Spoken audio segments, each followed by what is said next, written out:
Hola chicas, buenos días. Vamos a esperar a que se conecten los chicos. Comenzamos con la clase, ¿va? ¿Que va?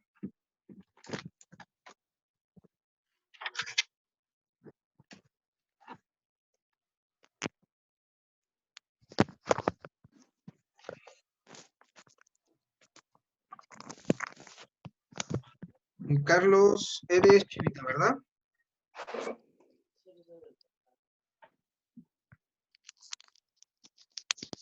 Dos.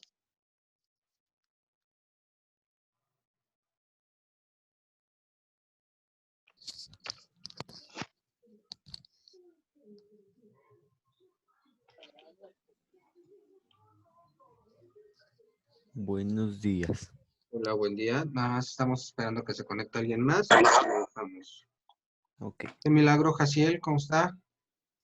Bien. Milagro que nos acompaña. Buenos días, profe. Buen día. Eres chivita, ¿verdad? Ok, Sí, para ponerte tu asistencia. Oh, yo también, profe. Yo también. Ya los vi. Carlos David se acaba de unir. ¿Quién más tenemos? A ver. Fernando. Pues no me acuerdo. A ver, voy a decirles los que ya tengo. Marianita, tengo a Iraís, tengo a Johnny, tengo a Jaciel, tengo a Ariadna, tengo a David y tengo a Elian. ¿Me falta alguien más? Presente. Ah, Yo, Paulo. ¿verdad, profe? Hola, ¿cómo estás, Paulo? Presente, vientos. Creo que ya somos todos. Bueno, no somos todos. No. No somos todos los que estamos, pero estamos todos los que somos, chicos. ¿Cómo han estado? Bien. Bien. bien, aburrido. Bien, profe, gracias. Bien estresados. ¿Estresados Por por qué? dos. Ahora tienen más trabajo, ¿verdad? Sí, Sí. Nosotros Sí. igual. No se preocupen, también los maestros estamos vueltos locos ya. Chicos, la clase pasada no pude estar con ustedes por cuestiones ajenas a un servidor. Sin embargo, les mandé un podcast. ¿Pudieron escucharlo? Ah, sí. Sí, excelente. Claro. Yo Jaciel. sí. Yo sí. También vi el Perfecto. tutorial para el Zoom. Ok. No, pero también les mandé uno acerca de la intervención francesa, la segunda intervención Sí. francesa y Sí, el sí. gobierno de Maximiliano, ¿no? Sí. Eh, a pesar de la distancia, chicos, a pesar de que parezca que el no estar en la escuela podría afectarnos, creo que como ustedes bien lo están comentando, tenemos más trabajo ahora y tenemos como que más herramientas, ¿no? Estamos aprendiendo todos al mismo tiempo, tanto ustedes como alumnos, como nosotros como docentes, estamos aprendiendo que hay nuevas formas y nuevas estrategias para poder dar los materiales y los contenidos, y creo que esto es importante.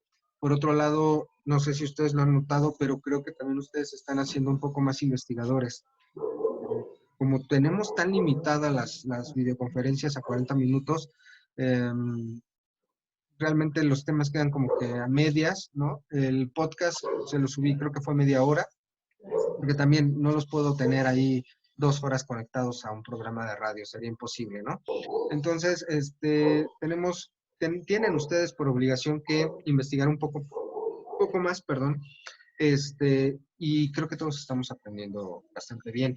De los que pudieron escuchar el podcast, que se lo mandé por ahí me parece que se lo mandé a Hasimi para que lo repartiera, y de los que pudieron escuchar o que se metieron ahí a la plataforma de Modo y pudieron escuchar el podcast, ¿alguien puede compartirme su opinión acerca del gobierno de Maximiliano?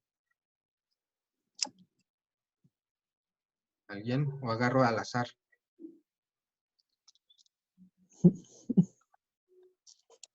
Y entonces ya se activó el micrófono de Johnny, así que Johnny va a ser el participador. No.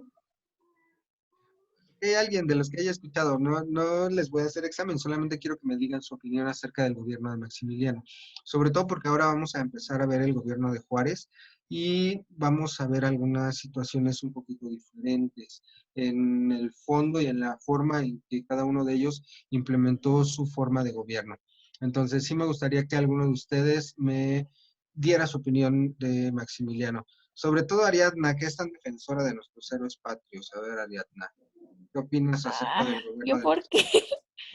Bueno, pues yo pienso de que, bueno, que no tenía muchas como oportunidades de triunfar como gobierno, porque Ujú, como los conservadores que fueron los que lo trajeron, pues quería que tuvieran como esas ideas, ujú. pero él era como ideas más liberalistas, como que fue muy fácil de que Sí, de hecho se estaba viendo el caso, tomaran no en sé si contra viste de el lo caso que de Suecia. lo apoyaran, entonces como que no tenía futuro, pues. En No, Suecia, sí, ¿no? Era un gobierno prácticamente destinado al fracaso. Por un lado tenía a sus aliados conservadores, mm, y Maximiliano, como bien dice Ariadna, tenía unas ideas liberales tremendas, ¿no? Él quería la libertad de culto, cuando los conservadores querían que la religión católica fuera la única. Él quería la educación para todo el pueblo, cuando los conservadores querían que solo se educara a cierto sector privilegiado. Él quería salud para todos y los conservadores francamente les valía, ¿no? Entonces, Es- dime, Carlos. Estaba a favor como de los trabajadores, ¿no? Estaba a favor de los trabajadores, estaba a favor, o sea, por ejemplo, también estaba muy a favor de la construcción de infraestructura carretera, ¿no? Por ejemplo, la comunicación. eh, pero no solo estaba a favor de la construcción de infraestructura carretera, también estaba muy a favor de la infraestructura social. Por ejemplo, lo que ahora conocemos como Paseo de la Reforma, la avenida de Paseo de la Reforma, ¿de dónde a dónde lleva Paseo de la Reforma? ¿Alguien me puede decir? Mm, ¿De dónde a dónde lleva Paseo de la Reforma?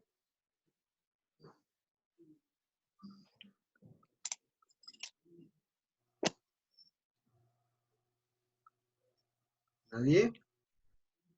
¿Quién más se conectó? Vi que alguien se conectó. Frida, ¿quién es Moto G8? Ah, no, ahorita todavía no está el audio. Hola Frida, ¿cómo estás? ¿Quién es Moto G8? ¿Me escucha Moto G8? ¿Quién es? Creo Es Abigail. Abigail. ¿Abigail? Ujú. Sí me anotó a mí, ¿verdad, profe? Sí. Sí, Hernán. ¿Cómo preguntó que dónde llegaba la ¿De dónde a paseo dónde de... va? Ajá, Paseo de la Reforma, ¿de dónde a dónde va? ah, ¿Dónde empieza y dónde termina? ¿Dónde empieza? Está bien, les diré yo. Avenida Constituyentes, ¿no? No, Paseo de la Reforma empieza justo a la salida del Bosque de Chapultepec. Ahí Ah, sí, empieza cierto. Reforma, ¿no? Reforma empieza, digamos, de la zona de Santa Fe. Ahora Reforma empieza de la zona de Santa Fe y va hasta la Basílica de Guadalupe. Pero cuando la construyó Maximiliano, iba del Bosque de Chapultepec hasta lo que ahora conocemos como la Alameda. La Alameda se llamaba así porque ese era un parque que se mandó a construir por Carlota, por la esposa de Maximiliano, donde ella iba a pasar las tardes, donde ella iba a pasear. En general, la realeza, todos han tenido, en Europa todos tenían sus parques privados, ¿no? Tenemos el Palacio de Versalles. Si pueden buscar por ahí algunas imágenes del Palacio de Versalles, es impresionantemente bonito el jardín. Carlota quería hacer de la Alameda su jardín de recreo, como lo tenían en el Palacio de Versalles, pero tenía una idea diferente. En el Palacio de Versalles el pueblo no podía entrar a ese jardín. Y Carlota lo que quería era que el pueblo tuviera un lugar bonito donde ir a pasar las tardes, junto con ella, ¿no? Entonces, Carlota y Maximiliano estaban en otro mundo completamente diferente. Querían el bienestar de su pueblo, querían el bienestar del país donde ellos estaban gobernando, ¿no? ¿Se acuerdan del video que les mostré de la película esta donde Maximiliano platica con Porfirio, ¿no? Dice, Ujú. el gobernante, el rey, tiene que ser bueno para su pueblo, porque pues él ya lo tiene todo, ¿no? O sea, él puede decir, esta parte es mía y nadie puede entrar, una parte bonita, digamos, pero dice Maximiliano, las cosas deben de ser para el pueblo, porque el rey pues, es dueño de todo y el rey puede disponer y hacer, ¿no? Bien, por otro lado, vimos, o más bien escucharon allá en el podcast, cómo el gobierno de Maximiliano pues estuvo marcado por la traición, ¿no? Traición entre los mexicanos, traición de los mexicanos hacia Maximiliano, traición de los compatriotas de Napoleón III a Maximiliano. Bueno, o sea, el hombre realmente es una historia que si ustedes pueden buscar, me parece que en Netflix hay un documental narrado por Paco Ignacio Taibo II, se los recomiendo mucho. No recuerdo el nombre, voy a buscar el nombre y se los subo al rato ahí a modo para que puedan ver ese documental. La historia de Maximiliano y Carlota es sumamente increíble, es como de telenovela. Es de las pocas parejas enamoradas realmente en la historia. Les decía yo ahí en el podcast, Carlota murió loca de amor. ¿Se acuerdan que les contaba de Juana la Loca en una de nuestras últimas clases, no? De cómo Juana la Loca había enloquecido por amor. Pues también Carlota murió loca de dolor, de saber que su Maximiliano había muerto fusilado en Querétaro, en el Cerro de las Campanas, y, y que ella no pudo hacer nada para salvarlo. Ya llegó Jeremy. Entonces, yo sí les recomiendo, chicos, que investiguen un poquito más acerca de la historia de Carlota y Maximiliano. Bien, el tema de hoy se llama Restauración de la República o la República Restaurada. Les recomiendo, por favor, que vayan tomando apuntes. No les he pedido apuntes, pero les voy a pedir que hoy, terminando la clase, me suban su apunte, una foto, ahí al muro de la clase de Edmodo, ¿va? ¿Qué tema era? ¿Mandé? ¿La República Restaurada o la Restauración de la República? A los dos le pueden poner. ¿Vale? Bien. Volvemos a lo mismo que creo que les he repetido cada clase que empezamos un nuevo tema. México nuevamente acaba de salir de una guerra, o de dos guerras, ¿no? Seguidas, la guerra de Reforma y la guerra de Intervención Francesa, o de tres guerras si lo queremos ver así, la guerra de Reforma, la guerra de los 3 años, que es lo mismo, la guerra de la Intervención, la segunda Intervención Francesa, y la guerra que va a mantener Juárez contra Maximiliano. 3 guerras continuas. Si además nos ponemos más quisquillosos, viene de guerra tras guerra, tras guerra, tras guerra, tras guerra. También acababa de salir de la intervención norteamericana. En fin, el país, chicos, está completamente endeudado. No solo está endeudado, Francia e Inglaterra no reconocen a México como una nación porque pues ellos estaban a favor de que Maximiliano siguiera, y Juárez acaba de matar a Maximiliano, lo acaba de fusilar. Estados Unidos apoya a México con recursos militares y con recursos económicos, y sin embargo no lo apoya con las otras naciones en cuestiones de índole diplomática. El ejército está completamente destruido. Juárez no tenía un ejército como tal, ¿no? Ya lo habíamos visto, los conservadores tenían la mayoría del ejército. Juárez hizo un ejército de pueblo, y gran parte de este ejército, si ustedes pueden buscar ahí en la página de Facebook, ¿no?, de la Camino Real a Tierra Adentro, hay algunos reportajes interesantes sobre, por ejemplo, el ejército que estaba en la zona de Sonora, donde este ejército no era más que pandillas de delincuentes, de asaltadores de caminos, que se unieron a Juárez porque Juárez les pagó, pero que una vez que Juárez ganó, estos siguieron con su relajo. Siguieron asaltando y siguieron matando gente inocente, y ahora Juárez tenía la obligación, pues, de aplacar el país, ¿no? Los poderes estaban completamente divididos. Los conservadores tenían el Senado, Juárez tenía la presidencia, y la impartición de justicia, pues, estaba así como que entre sí y si no. La iglesia seguía pugnando por recuperar todos esos derechos que Juárez y las leyes de reforma le habían quitado. Es decir, el país estaba literal en ruinas. Juárez va a establecer su gobierno en Chihuahua y después se va a ir de Paso, a Villa del Paso, lo que ahora conocemos como Ciudad Juárez. Ahí va a establecer su gobierno, va a venir a Querétaro, ya les decía, y va a derrotar a Maximiliano ahí en Querétaro, y se va a quedar en Querétaro a dirigir, o a tratar de dirigir el país. Va primero a reorganizar el ejército para poder tener algo de paz. Va a tratar de sacar a flote la economía del país. ¿Cómo lo va a hacer? Volviéndose a endeudar con Estados Unidos, con Inglaterra, con España, con Italia.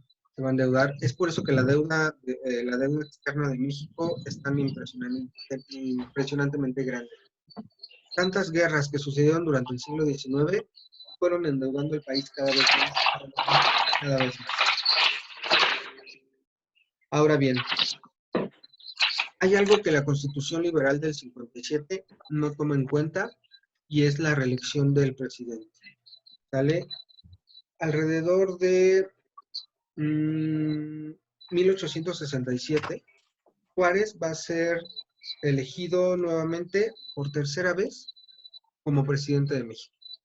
Juárez se está reeligiendo constantemente. Esto va a causar que la gente se pare de uñas y que diga, a ver, Juárez participó en la revolución de Ayutla y creó las leyes de reforma para evitar que tuviéramos un Santana, ¿no? Juárez estaba en contra de los dictadores, estaba en contra de Bustamante y estaba en contra de Santana. Se la pasaban peleando uno contra otro por obtener el poder. Se reelegían, se reelegían, se reelegían. Santana 11 veces. Por ahí me parece que hay historiadores que cuentan 12 veces como presidente de México. Y Juárez estaba sumamente en contra de esto, ¿no? Pero ahora Juárez estaba reeligiendo por tercera vez, y no solo eso, periodos además se alargaban, ¿no? Porque decía, bueno, ya estoy como presidente de la República, vamos a hacer las leyes de reforma, yo me voy dentro de 4 años, pero empieza la guerra de reforma y Juárez se extiende. Vuelve a ser reelegido por segunda vez y llega la intervención francesa y Juárez, aprovechando esta situación, se extiende en su periodo y todavía pretende un tercer periodo más.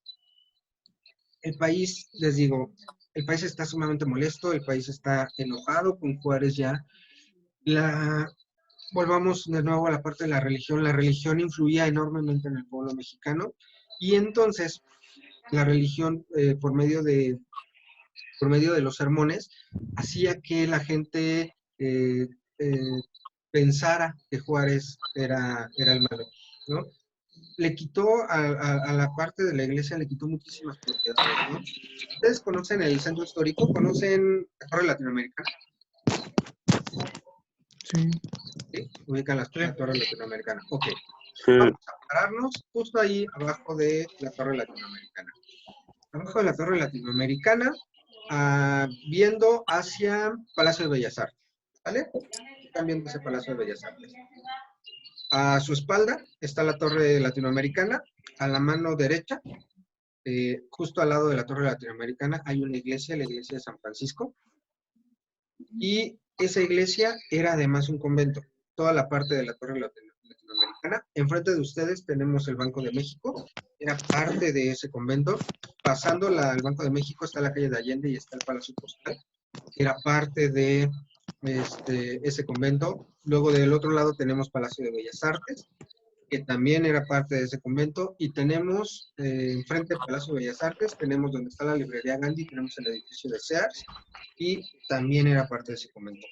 Ese convento era tal vez uno de los más ricos en cuestiones artísticas, tenía una cantidad impresionante de obras de arte, sus retablos eran de oro. Si el Museo de Tepoztlán del Virreinato es impresionante, si la Catedral de Santo Domingo de Oaxaca es impresionante por su belleza, tal vez el ex convento de San Francisco, o ex monasterio, más bien era monasterio, había monjes, era todavía más impresionante. Todavía, si ustedes logran entrar a esa iglesia de San Francisco, que les digo, está al costado, viendo hacia la torre, al costado izquierdo, como si fueran hacia el Zócalo, es una de las iglesias más bonitas que tiene la Ciudad de México. Entonces, la iglesia estaba muy molesta con Juárez. Y no solo eso, Juárez va a reorganizar su ejército y no va a tomar mucho en cuenta a los grandes héroes. Su gran héroe, que fue Zaragoza, había muerto, ya les contaba en el podcast, de fiebre tifoidea, y quedaba otro de los grandes héroes, pero había quedado muy, muy olvidado. Paisano de Benito Juárez, oriundo de Oaxaca, su nombre, general Porfirio Díaz Mori. Porfirio Díaz se va a lanzar con un plan, el plan de Tuxtepec, Oaxaca, y va a enarbolar un lema que seguramente les va a ser muy conocido. El lema de Porfirio Díaz es sufragio efectivo, no reelección. Porfirio Díaz va a luchar o se va a levantar en armas contra Benito Juárez para evitar que Juárez se siga reeligiendo y reeligiendo en el poder. ¿Quién va a poner otra vez en la mesa ese lema de sufragio efectivo, no reelección? ¿Quién lo va a hacer famoso unos años después? ¿Alguien que me diga? Hermano, ¿vamos a querer melón? Sí, yo quiero melón. Apaguen su audio, no nos dejan escuchar. Entonces, chicos, ¿quién hizo famoso el lema sufragio efectivo no reelección? Don Beni. No, lo hicieron contra Don Beni, pero lo hizo Porfirio Díaz, pero nadie le reconoce la autoridad de ese lema. Lo va a hacer mucho después, 30 años después, lo va a hacer famoso alguien. ¿Quién? Un chaparrito, barbita, bigotito. Empieza con F. Fue Madero, ¿no? Madero, exactamente, muy bien, Johnny. Madero va a hacer famoso el lema sufragio efectivo no reelección. ¿Y contra quién lo va a usar, Johnny? ¿Contra quién va a usar el lema?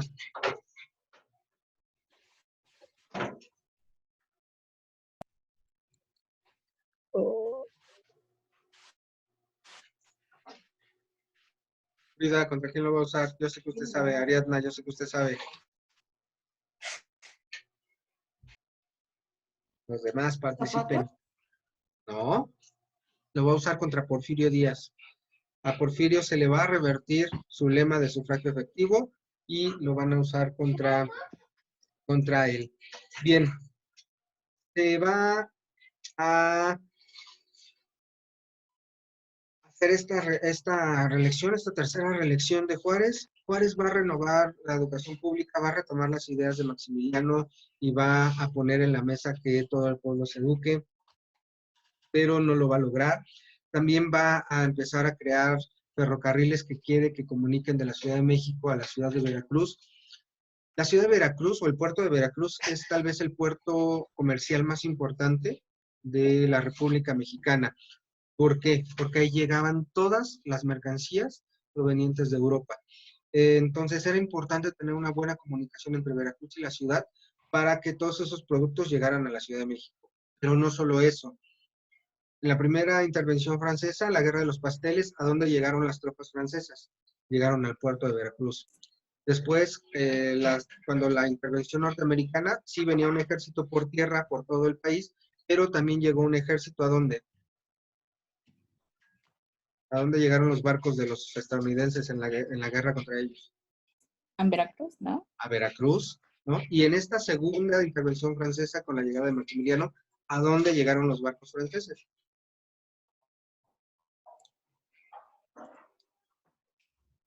¿A dónde? ¿Alguien más? Que diga. Nadie, no quieren participar hoy. Voy a desactivar todos los micrófonos y los voy a obligar a hablar, ¿eh? ¿A dónde van a llegar el ejército francés esta vez?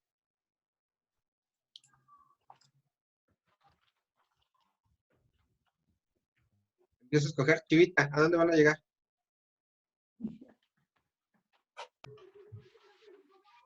Y entonces, Jaciel ya activó el audio. ¿A dónde van a llegar, Jaciel? Por la parte de Acapulco. No, al puerto de Veracruz otra vez. Entonces, estamos viendo que los ejércitos llegan constantemente al puerto de Veracruz. Juárez no solo va a poner ferrocarriles hacia el puerto de Veracruz para llevar y traer mercancía, sino también para poder movilizar tropas en caso de un nuevo intento de intervención. Bien, estamos en 1871. Juárez va a terminar ya su tercer periodo.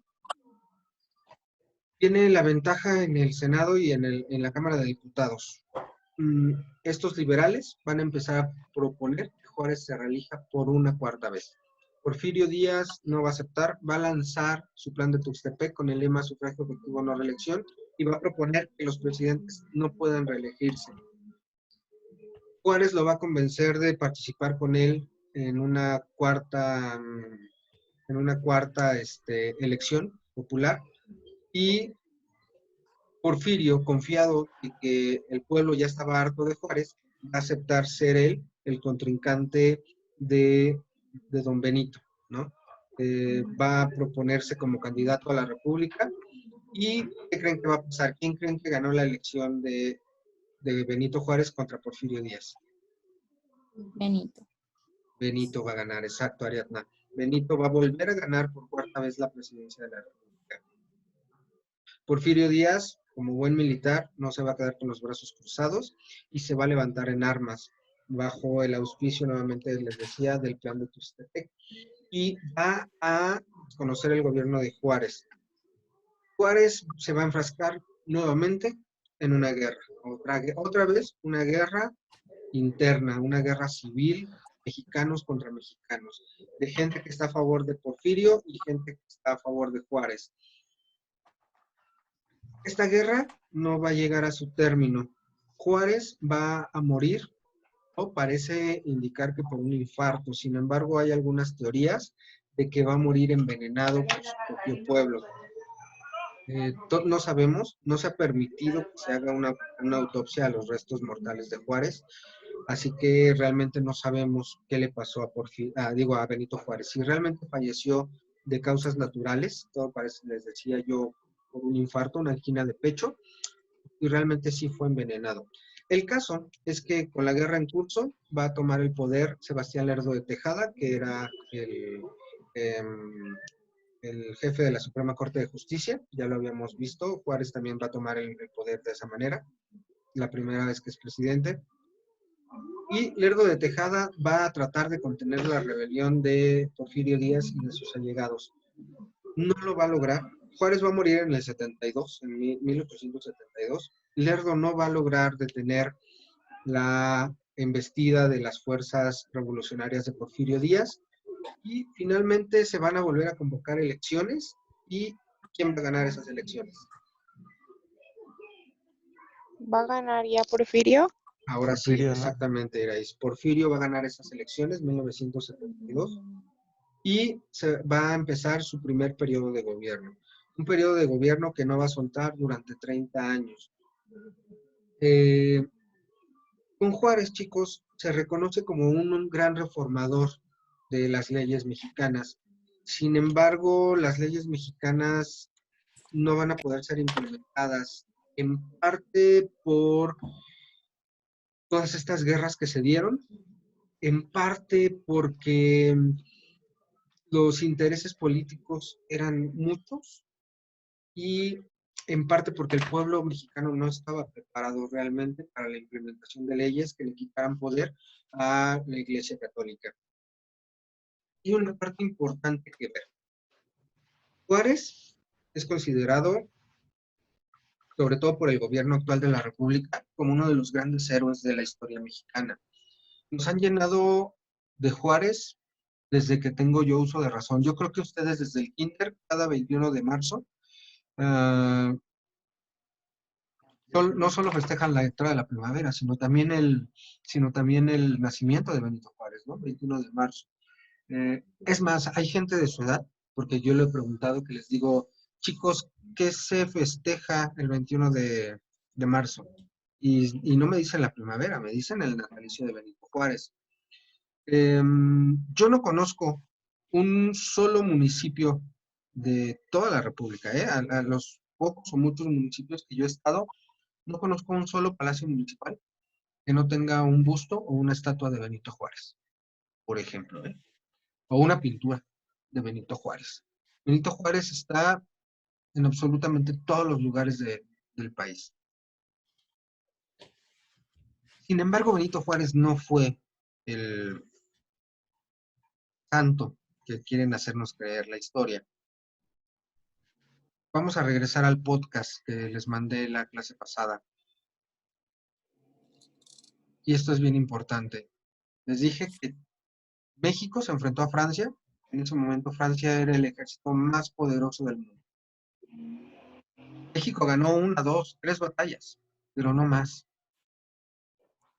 Juárez va a ganar la guerra contra Maximiliano por las traiciones que le hicieron a Maximiliano, y entre esas traiciones está que Napoleón retiró a sus tropas. Pero les decía, ¿quién apoyó económicamente y con armas a Juárez? Les acabo de decir hace rato. Estados Unidos, ¿no? Dijo. Estados Unidos, exactamente. ¿Y Estados Unidos hace las cosas de gratis? No. Se los Nunca cobran. hace, sí, exacto. Estados Unidos nunca hace las cosas de gratis. Por buena gente, Estados Unidos nunca va a hacer algo. Esto es importante porque creemos que Santana vendió la mitad del territorio, ¿no? Pero ya vimos que Santana no la vendió, la perdió en una guerra, ¿cierto?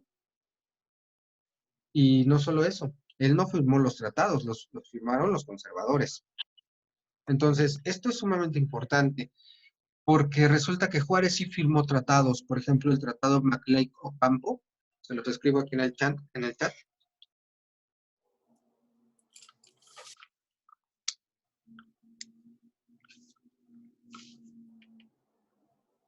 ¿Qué dice el tratado Maclay-Ocampo? Ya se los puse ahí en el chat. ¿Qué dice el tratado Maclay-Ocampo? Básicamente dice que Estados Unidos es libre de crear un canal que atraviese por el istmo de Tehuantepec y que no solo eso, ese canal es propiedad soberana de los Estados Unidos. Eso quiere decir que Juárez vendió por armas y por dinero todo el istmo de Tehuantepec, o sea, toda la parte de Oaxaca, toda la parte de Veracruz, parte de Puebla, se la había vendido a los Estados Unidos para que lo apoyaran en su lucha. Las tierras que le quitó por medio de las leyes de reforma a la iglesia, no las repartió en muchos de los casos a la gente del pueblo. Ejemplos, el convento de San Francisco que les acabo de decir hace rato, que fue repartido entre la gente más rica. ¿Por qué creen que tenemos la zona, digamos, para ese momento más rica? Esas tierras se vendieron por muchísimo dinero. Cuando se construyó la Torre Latinoamericana, fue un dineral lo que se pagó por ese pedazo de terreno, que realmente no es tan grande, ¿eh? El terreno que ocupa la Torre Latinoamericana no es tan grande y se pagó muchísimo dinero. Muchos de los bienes que se incautaron a la iglesia en cuestiones artísticas se perdieron. Se recuperaron literal santos de oro y nunca apareció esa riqueza. Y adivinen qué familia vivía cada día mejor. ¿Tienen alguna idea qué familia vivía cada día mejor? La familia Juárez Maza, ¿no? Benito Juárez y su esposa Margarita Maza cada día vivían en mayor opulencia. Entonces, mm, realmente Juárez no fue el héroe, ¿eh? Hubo otra parte de México que sufrió muchísimo este, gracias a la terquedad de Juárez y fue el pueblo indígena. Les repito, las tierras no se repartieron entre los indígenas, se repartieron entre otro tipo de gente, pero no entre los indígenas. Es decir, el pueblo volvió a sufrir despojos, volvió a sufrir injusticias, y no solo eso, Juárez, lo veamos como lo veamos, fue un dictador. Se religió 4 largas veces para el pueblo mexicano, hasta que Porfirio Díaz se levantó en armas, y finalmente, les digo, va a morir Juárez, no se sabe si por angina de pecho o envenenado, pero fue la única forma en que soltó el poder. Con esto, chicos, vamos a cerrar prácticamente nuestro siglo XIX y va a comenzar lo que se conoce como el Porfiriato, uno de los periodos más interesantes de estudiar, uno de los periodos tal vez más controversiales. Yo creo que, yo creo que hay 3 villanos en la historia de México y tal vez vamos a estudiar al que se considera el peor de todos, el Darth Vader de la historia mexicana, que es Porfirio Díaz, ¿no? Creo que todo mundo, por lo menos el 90% de los mexicanos odia a Porfirio Díaz. Así que la siguiente clase vamos a comenzar a estudiar el Porfiriato. ¿Va que va? ¿Dudas con respecto a la restauración de la República? Yo sí tengo una No. duda. Dígame, Grace. ¿Por qué todo, o sea, todo llegaba al puerto de Veracruz y no a otro puerto? El puerto de Veracruz es el puerto natural más grande de la zona del Golfo y Ujú. era más fácil llegar ahí desde Europa. Recordemos que incluso Mm, desde Hernán Cortés estaban llegando ahí. Después, ajá. el puerto de Veracruz está prácticamente a la mitad del país, entonces se puede repartir de ahí hacia la zona de Chiapas, por ejemplo, de igual manera que a la zona de Chihuahua, por ejemplo, ¿no? Ah, ok. Prácticamente es la misma distancia. Y también porque caben o soporta barcos muy, muy grandes. ¿Alguno de ustedes conoce el Ujú. puerto de Veracruz? Sí. Sí, yo fui. O sea, hay unos barcos impresionantes, ¿no? O sea, son edificios flotantes, literal. Y uno los ve pegaditos a la orilla porque Sí. soporta ese tipo de barcos tan enormes. ¿vale? Mm. Chicos, nos quedan 5 minutotes de videoconferencia. ¿Alguna otra duda aparte de esta? Yo quería preguntarle de que por qué se metían en tantas guerras y lo único que hacía era causar más deuda y tenían que hacer más cosas para pagar esas deudas. Era como un ciclo interminable. ¿Por qué lo hacían? Sí, era un ciclo interminable realmente. Se va a terminar con esta de Porfirio Díaz. Básicamente no había un líder lo suficientemente carismático para mantener la paz en México. Y por otro lado, los países de fuera veían como presa fácil un país literal nuevo, ¿no? Sabían que había problemas de organización, entonces, uno, intestinamente, es decir, adentro, se metían en guerras porque pues no se caían bien entre unos y otros, no tenían las mismas ideas, y dos, de parte de las potencias extranjeras, era como que una presa fácil, ¿no? El tener un pueblo que se está peleando siempre es muchísimo más fácil de conquistar que un pueblo que está unido, ¿no? Lo vimos con los mexicas, y lo vimos con los estadounidenses, y lo vimos con los franceses, y es algo que los mexicanos no hemos aprendido. Qué buena pregunta hiciste, Ariadna, porque es algo que los mexicanos debemos de aprender. Si nos mantenemos unidos, podemos derrotar al enemigo más grande. Derrotamos al ejército francés en Puebla, derrotamos al ejército norteamericano en la batalla de la Angostura. Sin embargo, las veces en que nos dividimos es cuando perdemos y perdemos terriblemente, ¿no? Perdemos territorio, perdemos soberanía. Entonces, eso que les queda de lección de estas clases, chicos, tenemos que estar unidos como mexicanos, no, nunca debemos de estar separados. Bien, entonces nos quedan 3 minutotes. ¿Alguna otra duda? ¿No? Ok, apúntenle, por favor. Al ratito les voy a abrir la asignación y me van a entregar, por favor, páginas 66, 67 y 68 de su libro, por favor. Igual, fotos, y me lo suben a la asignación que les voy a crear en un momentito. Y ya saben, el video lo tienen en una hora más o menos ahí en la plataforma para que lo puedan volver a ver y se lo puedan compartir a sus compañeros que no asistieron a clase. ¿Correcto, chicos? Nos quedan 2 minutotes. Que pasen un excelente fin de semana. Cuídense mucho, por favor, chicos. No se vayan a pasear. Todavía no es tiempo. La epidemia está a punto, créanme, está a punto de que tengamos el pico más alto de contagiados. Cuídense mucho. Cuiden a sus familias y nos estamos viendo el día miércoles. No es cierto, el día martes. ¿Ok? Chicos, nos vemos. Cualquier duda, Cuídese. ahí me mandan un mensajito por el modo. Ya saben que a veces me tarda en contestar, ¿verdad, Ariadna? Pero sí contesto. Adiós, profe. Adiós, cuídense mucho. Bonito fin. Adiós. Igualmente. Bye. Bye. Bye.